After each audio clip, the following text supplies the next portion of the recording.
এখন আমরা Farakka bridge cross করছি, আর যেমনটা শুনেছিলাম ফারাক্কা ব্রিজে নাকি খুব ট্রাফিক জ্যাম হয়, তো অলরেডি দেখতেও পাচ্ছি সেম পুরো।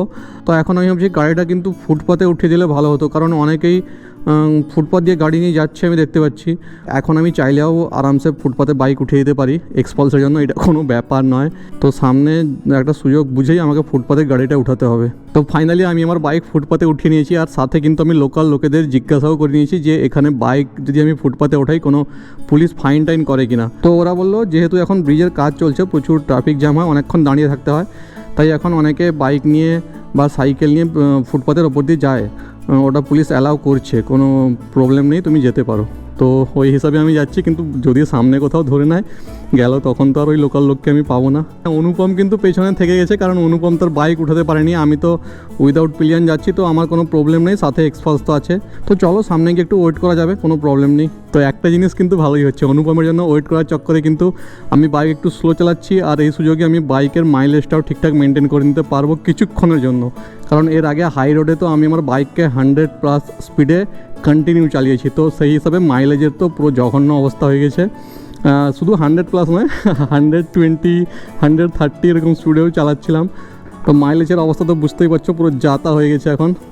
তো ওই যে সামনে দেখতে পাচ্ছ, এইখান থেকে দার্জিলিং আর মাত্র 124 কিলোমিটার, আর শিলিগুড়ি মাত্র 52 কিলোমিটার। তো প্রায় কাছাকাছি পৌঁছে গেছি আমরা। আর আমরা প্ল্যান করেছি শিলিগুড়ির কাছে কিছু খাওয়া দাওয়া করে দেন আমরা কার্সিয়াংয়ের দিকে বেরিয়ে যাব। আর কিছুটা এগোনোর পরেই কিন্তু ল্যান্ডস্কেপ পুরো চেঞ্জ হয়ে যাবে, যার জন্য আমরা প্রায় 700 কিলোমিটার বাইক রাইড করে এসেছি। তো এই যে রাস্তায় গর্তগুলো দেখতে পাচ্ছ, এগুলো কিন্তু খুব রিস্কি। এগুলো হয়তো গোপ্রোতে খুব একটা ভালো বোঝা যাচ্ছে না, কিন্তু ভালোই ডিপ গর্ত আছে। তো রাত্রেবেলা যদি নর্মাল কোনো বাইকার এখানে পড়ে, মানে অ্যাডভেঞ্চার বাইক বাদে, এগুলো থেকে খুব সাবধান।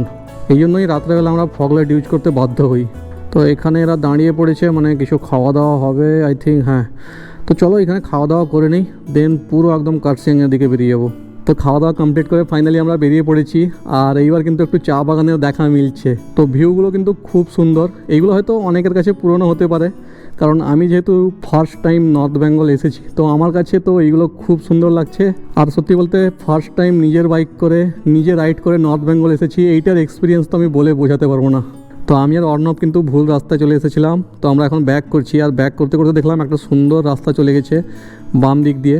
আর এই রাস্তাটা কিন্তু ম্যাপে দেখাচ্ছে না, ম্যাপে আরেকটু এগিয়ে যেতে বলছে, কিন্তু তাও আমরা ডিসাইড করেছি এই পথ দিয়ে যাবো, কারণ রাস্তাটা দেখেই খুব সুন্দর লাগছে, দুপাশে চা বাগান, আলাদাই ভিউ। তো চলো যাওয়া যাক। এক তো সানসেটের সময় ক্যামেরাতে কতটা সুন্দর বোঝা যাচ্ছে আমি জানি না, আমার চোখে তো খুব সুন্দর লাগছে।